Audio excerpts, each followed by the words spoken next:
Listen.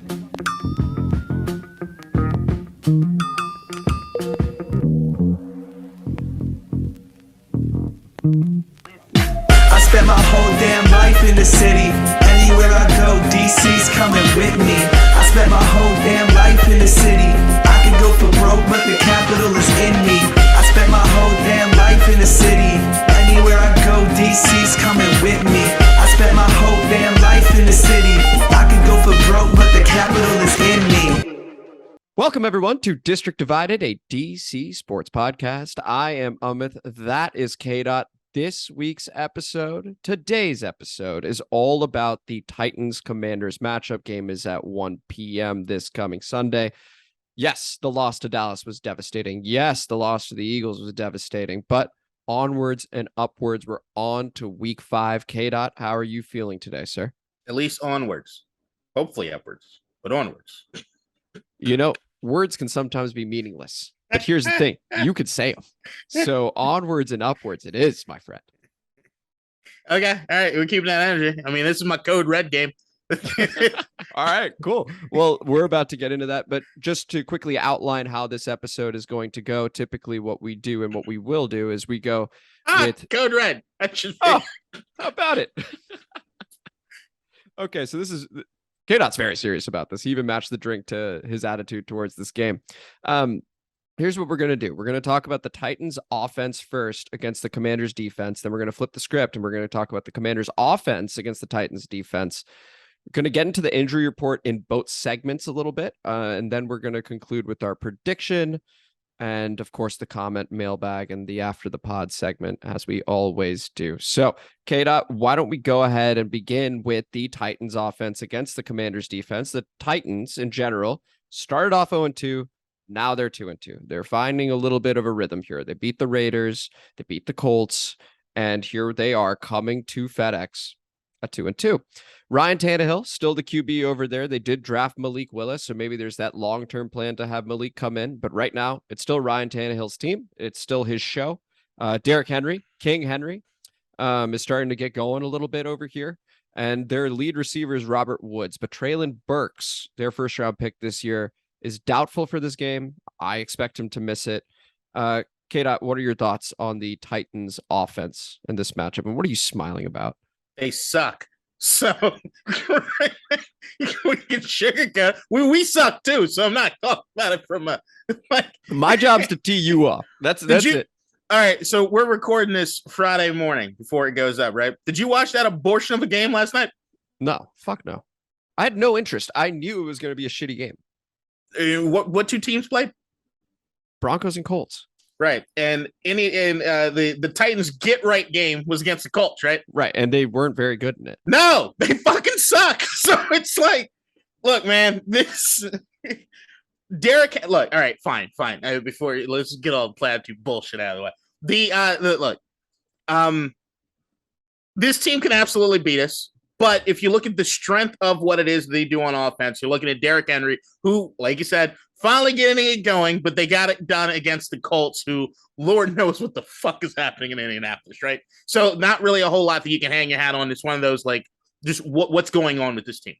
But the one thing that we've actually done a pretty good job on defensively the entire season, stopping the run. Not early. Sorry. Not early. But okay. Nothing. I understand. Nothing we were doing early, right? But like, yeah, with the Lions game is the one that we really gave up a bunch. But the Jaguars game, I think we gave up our 100. But the Eagles game, the Eagles game with Miles Sanders and all, yes, under 100 yards, and then the Cowboys, who probably had the best rushing attack we faced so far this season with the Pollard-Zeke combo, and then knowing that they also wanted to take pressure off of their Dak replacement. And we held them to 62 yards. I mean, that to me is huge. Now, I get it. None of those guys are Derrick Henry, the King Henry, right? And the physicality he brings to the game. And look, if we have him out in space and some of the cornerbacks who've already had a tough enough time tackling have to do that, it could be a long day. But I really do think that we can contain Derrick for the most part, if the defense continues on the trajectory, which I have been seeing them do, right? And then at that point, you're forcing Ryan Tannehill to force the ball down. Like Robert Woods, ever since the injury he had back in LA before he came here, has not looked like the same Robert Woods, just hasn't. And then Treylon Burks, as you said, there's a good chance he's not going to play. You even see last week they tried to get Derrick Henry involved in the passing game more, receiving out of the backfield. Like that is something that they have to do because there's not a whole lot of options after they got rid of after AJ Brown has now gone to Philly. So I have a question. Yep. Can you name?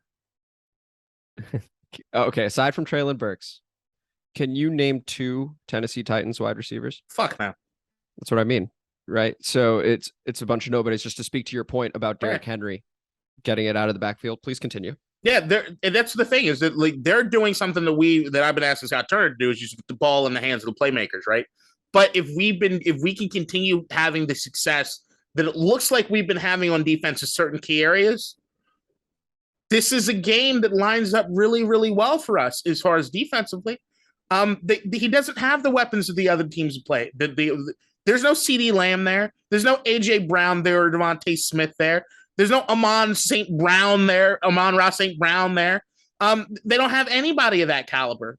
I'm hopeful that this is not the get right game for them in that sense. And Washington being a team that's kind of been up and down or like all over the place. I'm hoping we're seeing a trend on defense and I can hold my hat on this is what the defense is supposed to look like instead of holy shit, Lord knows, throw them in a fucking bingo wheel. Lord knows what we're getting today. I'm tipping my hand a little bit over here because I'm echoing all your sentiments here, KDot. You talked about it maybe being a get-right game for the Titans. They're on a 2-game win streak. They're coming to our place. They're injured. They're banged up. This is our, mentioned Code Red, this is our potential get-right game because you talk about the strength of this team for the Tennessee Titans being running the football. 20th in yards per game running the football.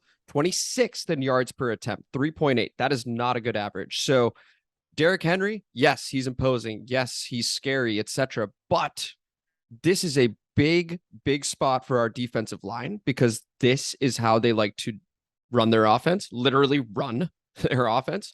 And it's a big spot for Cole Holcomb and Jamin Davis. Like this is the superstar moment, right? This is the superstar Cole Holcomb. I'm going to lean into that. This is the perfect sort of team to play against. Now we've seen it time and time again in the past. You get that perfect get right opponent and we're the more desperate team, but we suck. And so then we lose anyway. But what does this hat show you, buddy? What does that tell you? You're a front runner? I'm ready to get hurt again. Okay. And I've got my faith in this team. And we'll get to that. The predictions Ferrari's a little bit. Disappointment. But Red Bull's just cheating, but whatever. They are cheating. And that maybe that's an aside. Okay, but anyway. McLaren's looking better.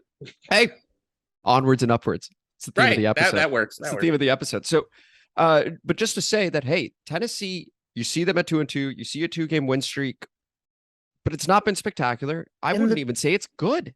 No, the 2 wins have been their 2 wins are against the Raiders, who were winless at that point. Mm-hmm. And the only win the Raiders have right now are the Denver Broncos that played last night in that abomination of a game. Terrible. They looked like dog shit. And then their second win comes against the Indianapolis Colts, which is the team that played last night, and they also look like absolute dog shit. They looked horrible. So, I mean, that's the thing is like they like if we're talking about opponent strength, they played the Bills. It's the only one that you can really say they have over us as far as from a talent standpoint.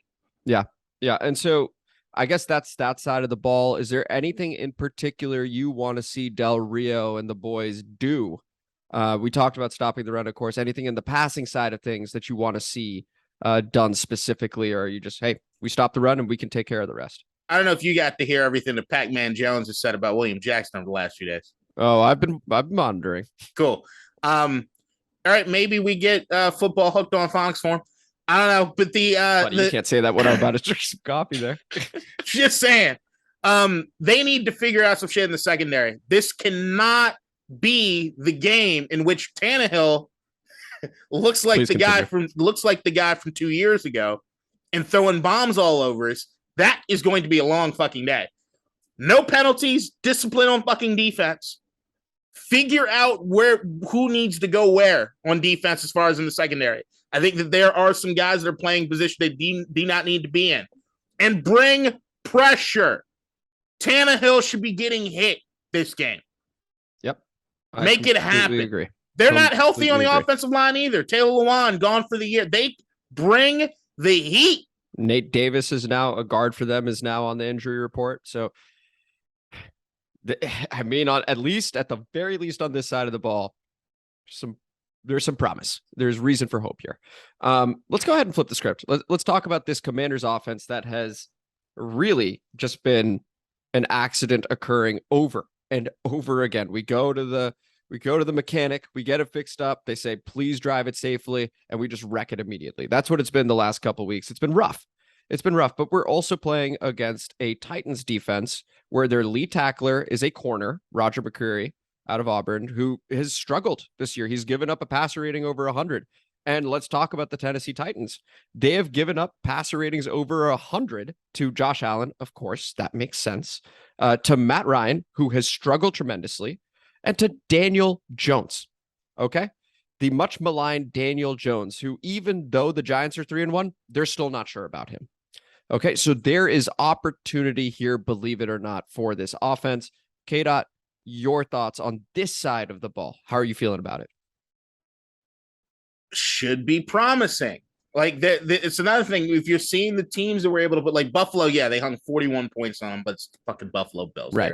They're another really level, good team. Right. Yeah. Exactly. But if you see we should be able to score on these guys. If we're looking at it also from a talent standpoint, from the skills position, I'd say we're pretty fucking talented, and we should be able to get the fucking ball in the end zone or at least down the field. Right. And then if we're also looking at them from a rushing standpoint, I mean, week 1, they gave up 200-something plus yards to New York on the ground. That was Saquon Barkley. Hey, I'm back, bitches game, right? Mm-hmm. But hey, Brian Robinson, you back, baby. Brian Robinson's here. And look, there was some promise in last week's game offensively that we saw Jonathan Williams start to kind of get the ball rolling. Right. And he had a pretty good stat line and just didn't get enough carries, right, to really take it all the way there. Brian Robinson is a leg up over Jonathan Williams. Mm-hmm. This should be the game in which we start to establish that rushing attack. Like, look, we knew what it is that you look at what Tennessee did against Indianapolis last week with Jonathan Taylor basically not being able to do anything, gets hurt, but has a shoulder injury, so he couldn't play last night. But they stacked the box up against him, just made sure that, hey, Matt Ryan, go ahead and try to beat us, and he couldn't get it done. This is one of those things where I think, looking at Indianapolis and how lost they look on offense, and trust me, I know that we haven't looked dramatically better. I mean, we have at certain points of the season, which is why I'm hanging my hat on, at least early in the season. We've shown promise. It's been whether or not Carson Wentz will calm it down, make the plays that he needs to make, and we can establish the running attack so we can get the play action sort of mixed in, so we can get them kind of rolled out to keep the defense honest. This is a game that should be the coming out party for the Washington offense. This should be something that we should be able to sustain. They don't have the pass rush that Dallas has. They don't have the defense that Philadelphia has. We should be able to establish ourselves offensively and dictate to them how it is this game is going to be played. I completely agree. And I also want to mention, just to your point about, hey, running the ball, establishing that, and then allowing Carson to, hey, take care of the ball, be safe, but also give him the time and space needed because he's getting sacked constantly, right? Some of it's him, some of it's the offensive line. But to help him out, this team needs to run the ball. And a step further, this team's identity should be running the football on offense. I know we have Carson Wentz. I know he's getting paid $28 million, but just because you're paying a guy a lot, if you're not seeing him do it, then give him a break. Find a way to help him, right? Yep. Just because he's getting paid that much doesn't mean he needs to shoulder it every single fucking week. That's not how it works. We're a team. We help each other. And the return of Brian Robinson at home, that place is going to go bananas. The dude got shot 6 weeks ago, and he's on track to play. And he's also on track to potentially play a significant role, which is mind-blowing. That is absolutely mind-blowing. He could just have 2 carries. I would say that's reasonable. Again, shot 6 weeks ago in the fucking leg. But don't be surprised if he ends up with 10. If he catches a bit of a rhythm and they're like, yeah, just keep feeding the kid. No one is expecting, and I just want to be clear because I've been riding this Brian Robinson hype train. He is not Barry Sanders. He is not the second coming of some of these elite running backs. He's not somebody that's going to break off an 80-yard run. I know that. But what he does bring is that toughness and that attitude that can lead a team to go, we got this. We're ready to fight in the trenches. We're ready to fight at the line. Even wide receivers go, yes, like this. He is a guy that provides energy to everybody else with those 5-6 yard runs that should be 2 or 3 yards because he pushes, right? That's what we saw in preseason. That's why I'm excited. And I just want to make that very, very clear to everybody. On this side of the ball, of course, Jahan Dotson, we're going to miss him. He's going to be out. Sam Cosmi just got surgery on his thumb. Cornelius Lucas steps in. See how he does. Curtis Samuel's missed the last couple of days with an illness. I expect him to play, but there's a chance he doesn't. One thing I wanted to highlight, Cam Sims, where you at, bud? Because this is a pretty big opportunity for you. If we look at what the Tennessee Titans did against the Raiders. Okay, now I'm pointing out the Raiders specifically, and I was curious about the Colts as well for a moment, so I'll be pulling that up in the meanwhile. But against the Raiders, Mac Hollins, 6'4", tall guy, part of the offense, 8 catches, 158 yards, and a touchdown. Okay, and that touchdown was a high point. Cam's got that. We've seen Cam make some big plays for this team. And if Jahan's going to miss, and he will, and if there's a chance Curtis misses, I mean, it's a golden opportunity for a guy that has made big plays in the past. I'm not saying that Cam is this world beater, but he can make a play. And we will need him to make a play this Sunday. And I expect him to. I fully expect him to. And I fully expect Carson, given his history of liking tall wide receivers and tight ends, to use him. Maybe use Logan Thomas as well. That's where I see this game going.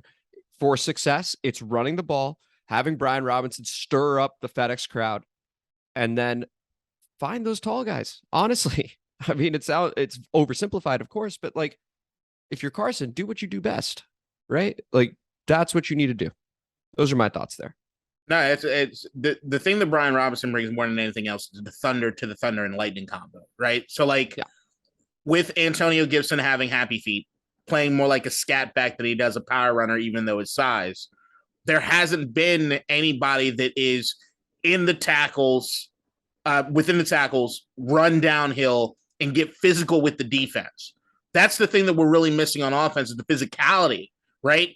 But if you can do that and start wearing down this defense as far as just establishing we're going to be physical, then when you have more of the lightning, when you have the J.D. McKissick that can get the ball, when you have Antonio Gibson kind of sliding out of the backfield, when you have Curtis Samuel that can line up in the backfield and then get the ball, that keeps everybody on their toes. And that's something that we've been missing. Jonathan Williams, like I said last week, looked like they were starting to get in that vibe, right? Yep. That should be what it is that's happening on offense for us, to keep them honest and to allow at least some of these passing lanes to open up a bit. This should be a big Terry McLaurin game, I think. Has to be. Again, we talked about Roger McCreary struggling. Yep. Like, he's leading the team in tackles. That is not something to be proud of as a corner, right? Especially when you're giving up a high passer rating and getting burned. Let him get those tackles up against Terry, because let Terry get the yak, man. We've been talking about yak it up, right? Mm-hmm. But yeah, I mean, at the end of the day, this offense, like the offensive line, has left a lot to be desired. But like I said, the last 2 weeks was a trial by fire for an offensive line group. Having to go against the Eagles and the Cowboys is a motherfucker. And actually coming out of both of those games knowing that, like, hey, at certain points in both of those games, it did look, at least up until the second half, that we were in them. This is a team. We should be able to stay in this thing. These guys are not as talented as the other teams we played, at least the last 2 weeks. We have to establish and dictate what's happening. Completely agree. So why don't we just shift over to the predictions? I think we've done a good job on both sides of the ball there. The Titans are 2.5-point favorites at our place. The over-under, I've seen a couple numbers. I've seen 43.5. I've seen 41.5. Let's go ahead and call it 42.5, just to split the difference between the two. KDot, your score, your winner, your player of the game, please.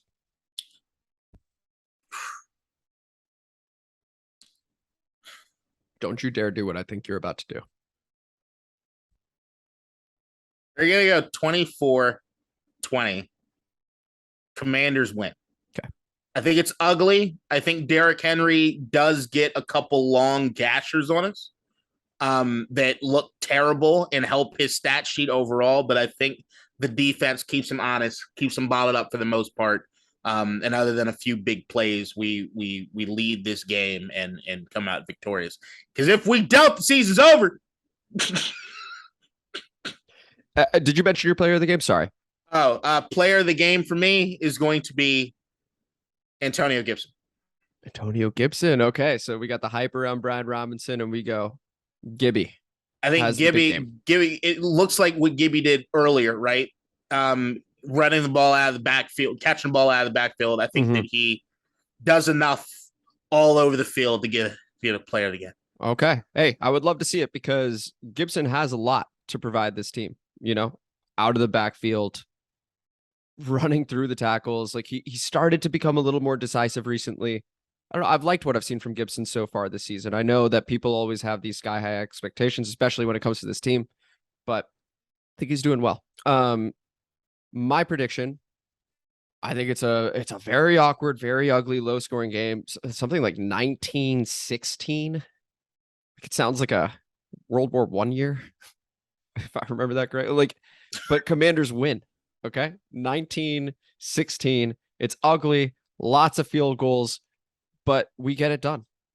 At the end of the day, I think we get it done. Player of the game, I'm going to say coach of the game. Ron doesn't shoot us in the foot this week, and I think he actually coaches a good game. Player of the game, if Robinson plays a snap, I mean, the story is insane. The story is insane from the emotional perspective, and I think he would provide a lift such that other players play better. I give it to Robinson just for the sheer accomplishment of coming back this quickly. I don't know. It's an amazing feel-good story. That's what I would do. From a statistical perspective,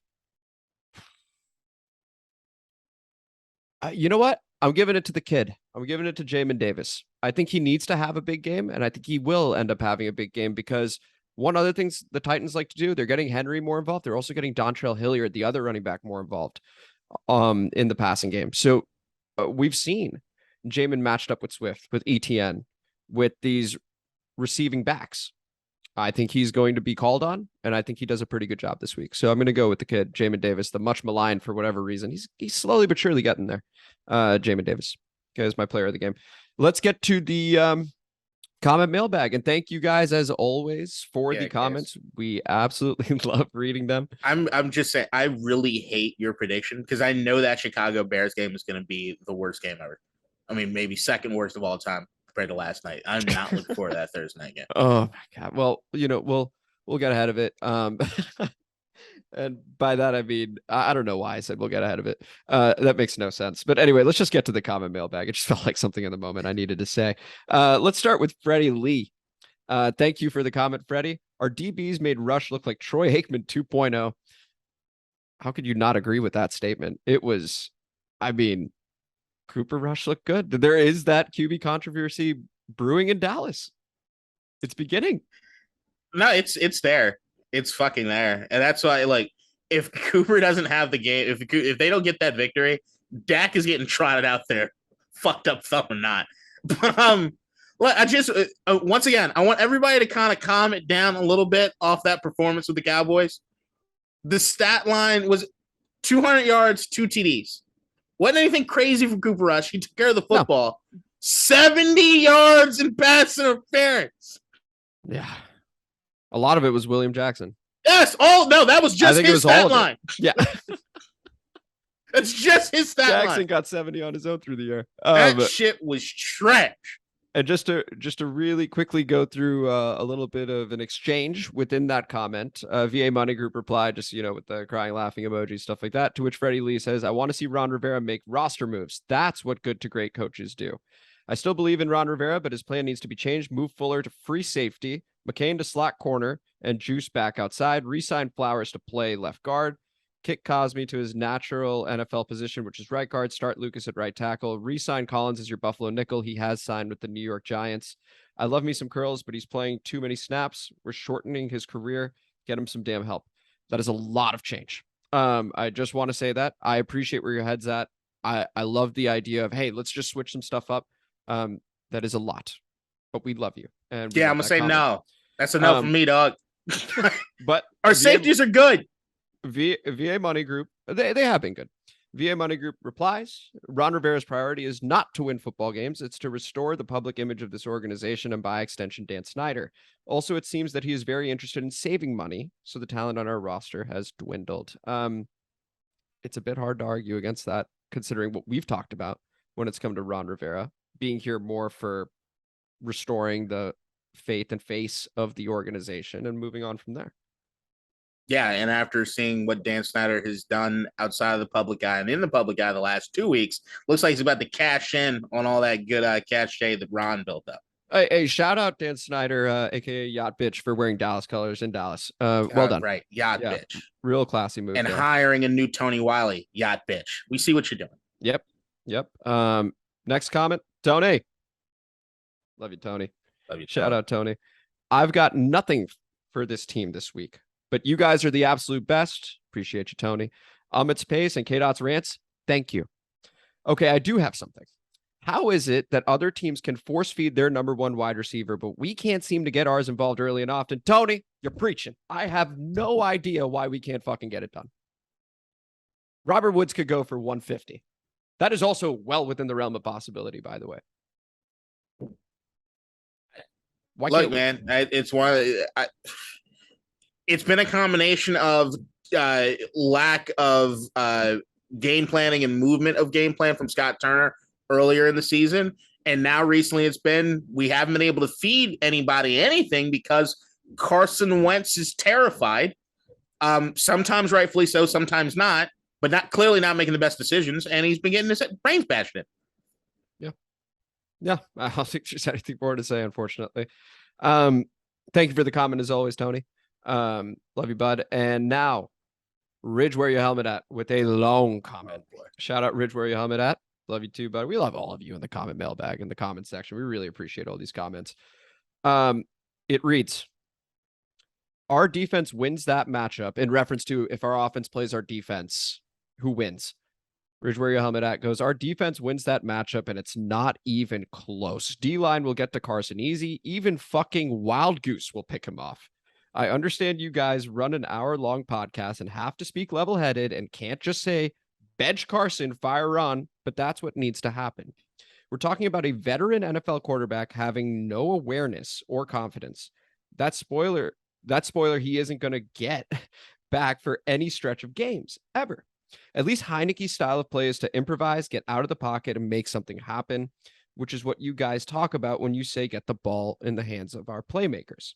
We would have won if he started the second half. Offense was lacking life, and he brings a spark. And for Ron, if KDot can name all the adjustments / roster moves that need to be made, then why the fuck aren't they being made by professional coaches? That was in all caps. Had to read it that way.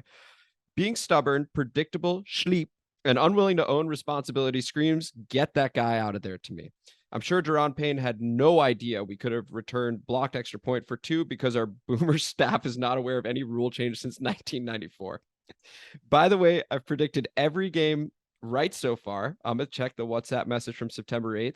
We will lose to Tennessee. He does have that prediction. He did predict a 1-4 start. He does also predict a win against Chicago. If the offense looks as abysmal next week against Tennessee, I don't understand how you guys can keep defending Wentz by saying if he turns it around, watch out. That is something I had said. Also, that touchdown horn they have in Dallas is pretty sick. Ridge, where your helmet at? Really appreciate the comment there. Any reaction to that, KDot, about in reference to Ron being fired, benching Carson Wentz? This is my code red game. So let's look, man, I can't necessarily fault you for a lot of what you're saying. But I do honestly look, I'm not the sky is falling yet. I'm just not. It's still. You just said it's a code red game. Doesn't that sound like the sky? No, hold on. Wait. Okay. I'm saying up until this point, I haven't been the sky is completely falling, right? This is the code red game if we're meant to make the playoffs, do anything this year, right? Now, whether or not Carson Wentz can look like a serviceable quarterback by the end of the year, I don't know. But at that point, I don't really give a shit. Like, I also agree that what Carson is lacking right now is that instinctual play that Taylor Heineke is actually pretty good at. I'd agree that with the skills position players that we have right now being healthy, I think I've alluded to it at least on another podcast, I think Taylor might look better than Carson. So, like, if Carson, like, I am not going to be on the Sam Howell starts until we're eliminated from playoff contention. You're not going to get me to say anything different than that. And the O-line can protect him. That's my point. Is like, but I will say I do think Taylor Heineke's ability to improvise means you're playing the game instinctively, right? And that's something that Carson Wentz is clearly not doing. I have a question. You mentioned code red. What does that mean? So I know you mentioned, hey, season's probably over if we lose this game and you don't have any hopes of the playoffs, stuff like that. Is that all it means? Or would you also say code red, if you lose, then you do look to make those changes? Maybe Carson to Taylor, maybe Ron goes, like, elaborate. My prediction going into this season was a 10-7 year for us, right? I'm one game behind where I thought we'd be. Okay. So when I say that, like, if I want us to get close to the 10-7 record, 10-7, 9-8 is probably what I still have faith that we can do that if we turn around this game. Mm-hmm. That's where I'm at. I think that if we lose this game, the deficit now becomes too much to bear. And if you're losing against the Tennessee Titans, you're not going to beat Philadelphia if you got to play them again. You're not going to beat Dallas if you got to play them again. And I'd say that the Giants games are looking pretty rough if we can't beat the Titans right now. Mm-hmm. I would agree. We have to win these games. We have to beat Tennessee. We have to beat Chicago if we want to be a team that's sniffing around the playoffs this year. Fair enough. Let's move on to Johnny Otto. Shout out, Johnny. Really appreciate you, bud. He's got 2 likes on this comment. And it is Eric Flowers not playing for Washington this year is a crime. After the Philly game, Ron should be begging him to come back. I agree 100%. 100%.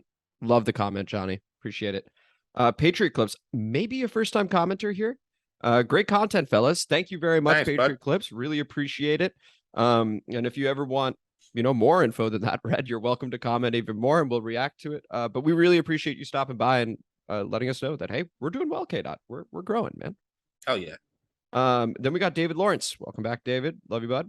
I think at this point, Wentz is just low-hanging fruit to everyone. Let's be honest. He was pressured on 68% of his passes. The fact that he had enough time, thought he had enough time, that's probably what he meant to say, to throw on only a third of his passes and still completed 60% means he could not have been that bad. On the one, Samuel stopped running his route. On the one pick, Samuel stopped running his route. I'm falling apart on this comment. We've got to stop letting emotions get involved in football talk. Wentz is what he is. If he has time, he'll give you some big plays and some bad ones. To act like this guy isn't at least a middle-of-the-pack QB and he's trash is just nuts. Top-flight QBs don't just fall off trees. If any other QB was pressured that often, nobody would blame the quarterback. I'm a Cowboys fan, and when we lost to San Francisco, nobody blamed Dak. They blamed the O-line, the offensive coordinator, Zeke, Cooper. So it's last season, but nobody blamed Dak. Okay. So that's the comment. Really appreciate it, Dave. I agree with you, and I wish you weren't a Cowboy fan. But it's a good insight there. There has been, and I've been talking about this as far as getting too emotional and what Commanders fans are going through right now, which is 30 years of bullshit, which leads you to this point. But the hyperbole that's existed here the last few weeks has been a tad bit ridiculous to me. Yeah. Well, I think also when you play Philadelphia at home, when you play Dallas with a backup QB, I understand, right? Because entering the season, there were some expectations, especially when it's your head coach's 3rd season in charge. That is universally known as a make or break. This is the time to get over the hump. He said it himself. Yeah, he said, put it on me. He said it himself with the Carson Wentz trade, so it's understandable to me, the hyperbole, the sky is falling, all this stuff going on. I get, I just wanted to say that though. But isn't everybody being comment. Who they are? Huh? Like Carson's doing things that Carson does. The offensive line is clearly doing things we didn't expect. And right. Ron Rivera is the same guy he's always been. Like, I don't, and I actually saw they were comparing Ron Rivera to Jeff Fisher, which kind of scared me, but it's also seeming like it might be true. Okay. But you remember when Jeff Fisher got replaced, Sean McVay just turned that thing around. You see what I'm saying? So it's like something was established. He was there. Nobody was looking at the Tennessee Titans or the Rams and say, we didn't appreciate having Jeff Fisher there, but there was a limit to how far we were going to get with him.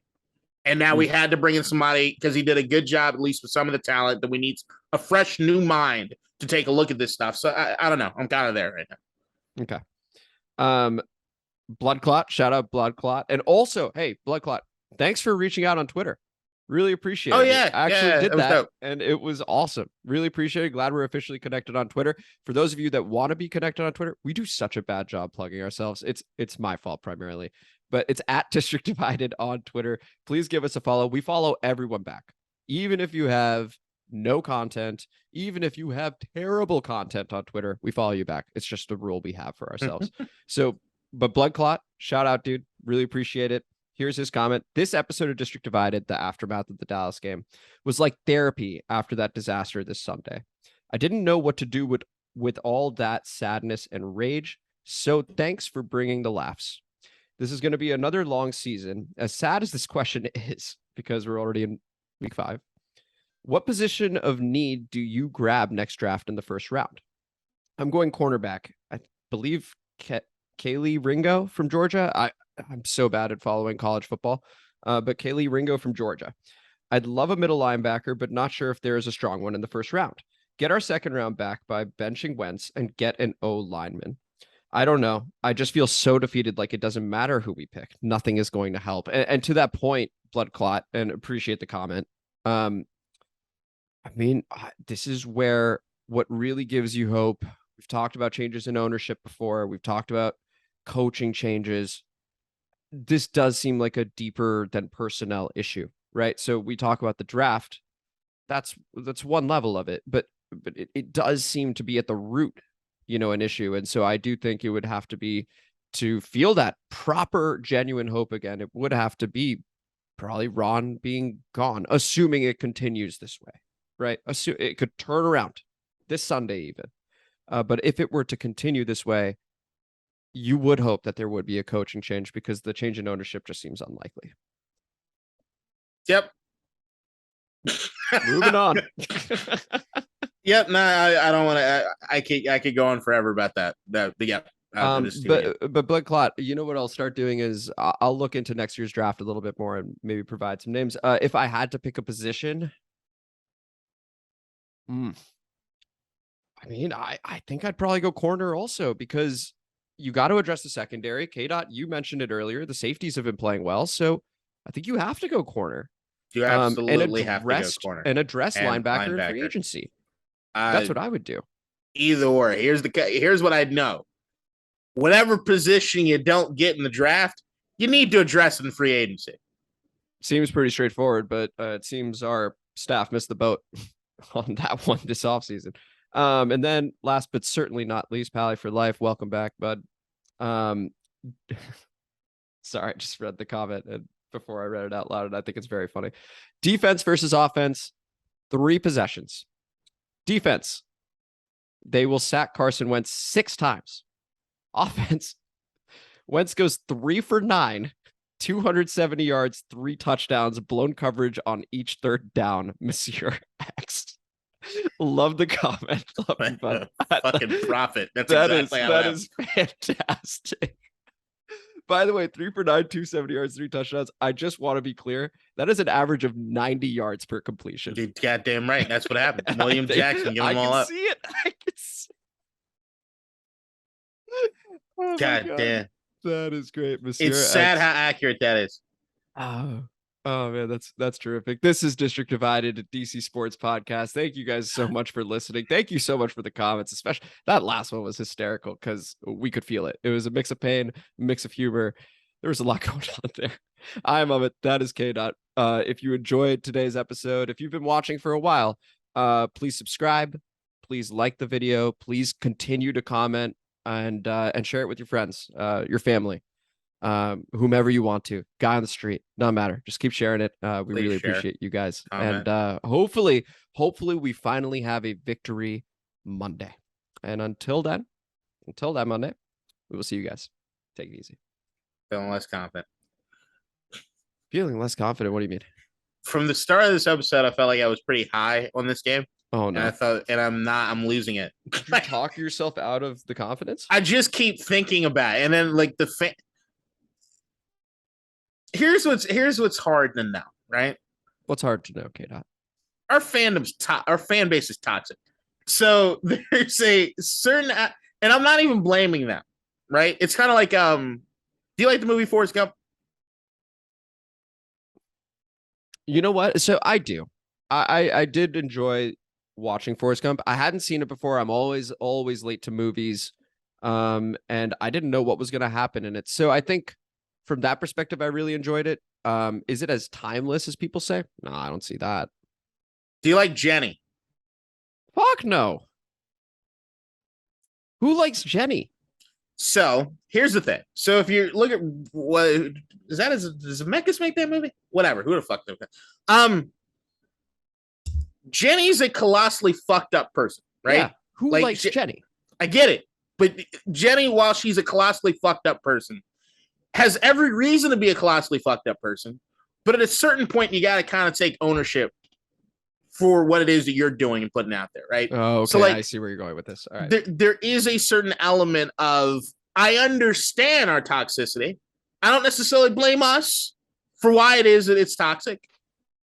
But now that we're here and we're all adults and we should be able to look at each other and understand what's happening, right? Mm-hmm. We should calm down just a little bit. Like I just the negativity that follows this. You almost feel as though you're a leper if you want to be positive about it. Like anybody that tries to hop up on Twitter saying like, hey, man, I guess things might not be that bad. Shut the fuck up. What the fuck do you do? Let's go ahead and just first, just to your point, let's speak to what Twitter is. It is largely a negative space, okay, when it comes to sports, right? I mean, it's a lot of memes. It's a lot of gaffes. It's a lot of mistakes being highlighted. So Twitter is your venting space. Twitter is therapy for you, okay? And you're kind of hoping no one listens when you just vent it out. But I just to counter that, this is how I felt about Arsenal. I felt Arsenal had a horribly toxic fan base, but there is a pretty stark contrast between the people that actually go to the games that are not on Twitter, for example. They're overwhelmingly positive. Mm-hmm. And those that are on Twitter, which again, you will find complaints there. You will find people reacting to the complaints because it's cathartic. It's, you get your release as well. Right. The same way Blood Clot was talking about, hey, that last episode was like therapy. It's part of it. Mm-hmm. So I would say that there are probably any number of Commanders fans that are at the games that are not on Twitter, that are positive. The simple fact is we just don't hear about them or don't hear from them because they're, from a social media perspective, largely absent or just quiet. But see, but here's another thing. Go ahead. Some people that are positive that do go to the games are Kool-Aid drinkers to a level at which I do also have a problem with. Okay, and like, that's fair. You see what I'm saying? Fair. It's like the ones that, man, FedEx feels not that bad. I don't mind driving out the lane. That's just a flat out lie. I'm just saying there are people that go every week and they're just like, man, I don't understand what people talk about. There are people there. No, there are absolutely people there. Not even the people that go acknowledge FedEx is fine or not that bad. It's just overall, man. It's like I love our fan base, but I just think as the years go on, it's being harder and harder to exist in this fandom and feel good about it. I was talking to Brendan last night. Shout out Brendan. Or yesterday at some point, and I was talking about how we all have a black eye as Commanders fans. He's like, "What?" I was like, at some point, all of us defended the name. We all did. Yeah. Like we all did. Look at what I'm wearing. Like I wear it all the fucking time. Because I don't want to give any more money to the owners, and I'm stuck with this. And I mean, this is the thing. It's like we all went through a period where we were defending the name. And look, some of us still do. Like I try not show that side. I always try and show this side, just to be clear. I'm a very conscientious coffee drinker. That's the old logo. Some of us still do. which I just don't understand fighting that fight anymore. I honestly don't. You can even see the marks are on this side so that I'm drinking it this way, just to be clear. Very conscious. But like Jeffrey Wright, actor extraordinaire, Commissioner Gordon in the last Batman movie, has been on every cable news network at some point over the last 20 years with his Redskins gear defending the name. Like, and I'm sure he does not want people playing those fucking tapes right now. Like, there's all. And then even if you look back before that, we were the last team to fucking integrate. Like, there's. But here's the thing: I'll never get rid of my fandom for this team. I'm a ride or die, and so they put me in the ground. I get cremated or whatever. I will be repping this team, not because of the owner, not because of the colors, not because of anything. It's because of the players. Like you hear Jonathan Allen getting like upset this last week, and like fans kind of coming after him when he was talking about how like keep that same energy. Like if y'all kind of to keep that same energy, and it's like I understand his frustration because it's like he's trying his hardest out there. And I understand the product on the field is not where it needs to be, but I don't blame him. I know that he's trying his damnedest, right? Like I understand his frustration. Think about being one of the best players at your position in the league and the results not being your fault and not matching up to the level of effort you're putting in, and you're finding success individually. That is hard, right? That is frustrating. That is soul sucking. And John Allen's going through that right now. So for me, whenever he says anything, I completely respect it. I also respect the fans going, hey, John, like you got to understand it from our perspective. I can appreciate both sides of this conversation. But when you're a John Allen, you got to respect what he's saying. I think you just have agree. To. Yeah. But if you're John Allen, because you got your home field is not an advantage. Like because FedEx sucks and everyone knows that. Everyone knows that, KDot. Even the people that there are people that defend it, brother. I promise you, they're out there. Because I scratch my head every time. Let's get one of them on, and I don't want to talk to them. Well, we don't have to listen to them. We'll keep them on mute the whole time, but we'll just ask the questions. We'll be like, I guess you never figured out the mute button. We actually muted them. We say thanks for your time. All right, everybody, let's put if you got this far in the podcast, if you know anybody that actually enjoys going to FedEx, or you know, by the way, people do get this far. By the way, I'm looking at the average view times. Dude, people are watching the whole thing, and we appreciate it. Yeah, it's fantastic. It's dope as shit. Which, by the way, sorry, I want to bring up live streaming because people are still watching. I think we need to hold ourselves accountable, and I think I can see the game live on Thursday. It sounds like you can too. I think we should go ahead and give it a shot. I have no idea how it's going to go, but our plan and plans to stick to it. Let's live stream that game. All right, I still don't know how, but I don't know how either. Figure it out. We got a few days to figure it out. We got to figure it out. Okay, but yeah, Thursday night I should be able to do that. You can watch with us. You can comment. I wonder if we can just like drop a link and be like, yo, just hop in. I have no idea how this is going to work. I genuinely have no clue. But KDot and I, I'm committing him to it, are going to figure it out. Because, you know, that's what we do. We figure things out together. Yeah, we can do something. May as well.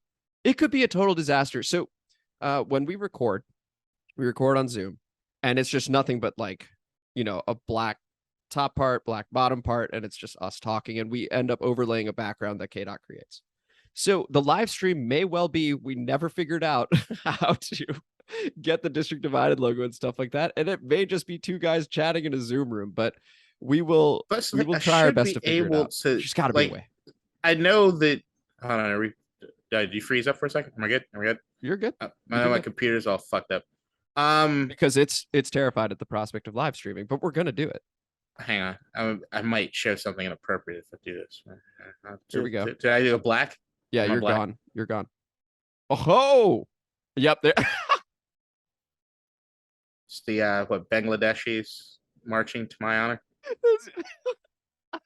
So I know that I can pull in different things. Like I'm back. that was beautiful. If we could just, I may need you to just clip that part. Feel like this capability check. Oh, so man. I know that I have the ability to like fuck around with some stuff in like chirons and stuff. Like yeah, I don't know, because like I see right here, I got a start streaming button. Oh, I don't have that. Well, URL and stream key. Hit it. Don't touch it. Apparently I just need a stream key, which I've seen on YouTube. Yeah. So I throw it in there, but I don't know how that works for both of our screens. I know that works for my we'll screen, live though. stream the Bears game. Quick update. The lamp is in the building. It is officially done. It feels good. I needed that. Got a little bit of a fake plant there. Got the dog chilling right there. He may interfere with the live stream. We'll see how that goes. That's gonna be great.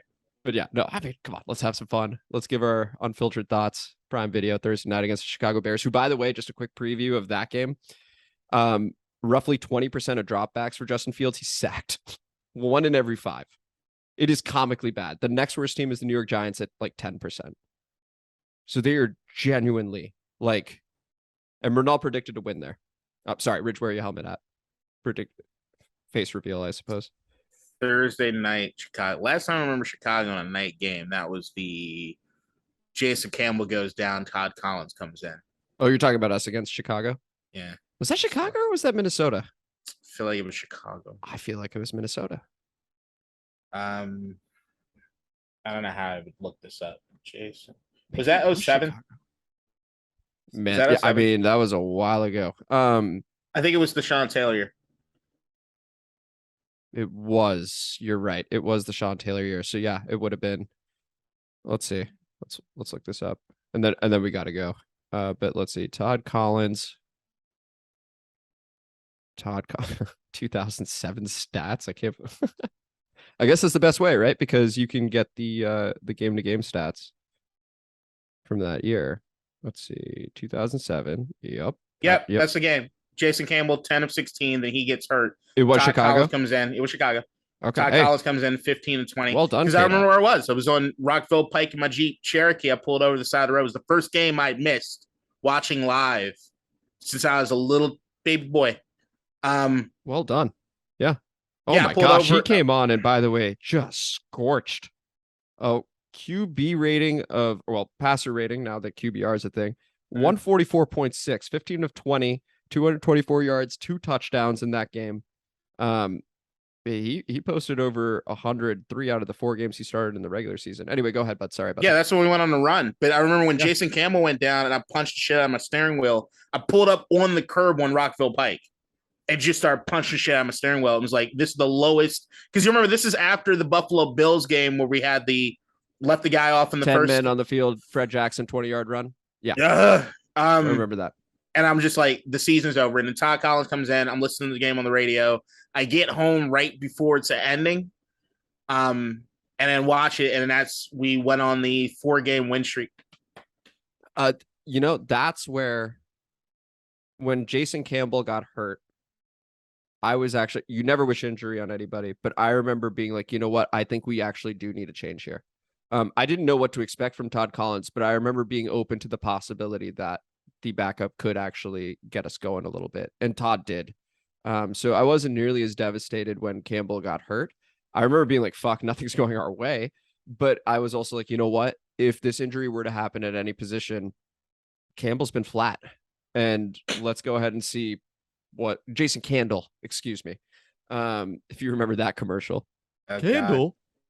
Oh, Campbell. Jason Campbell.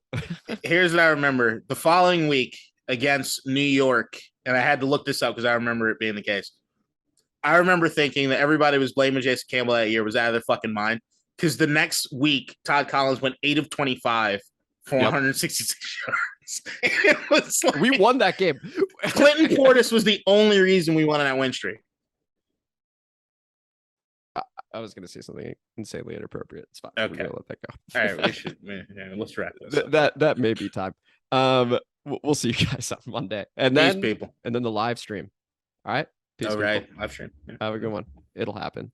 Maybe. We'll see.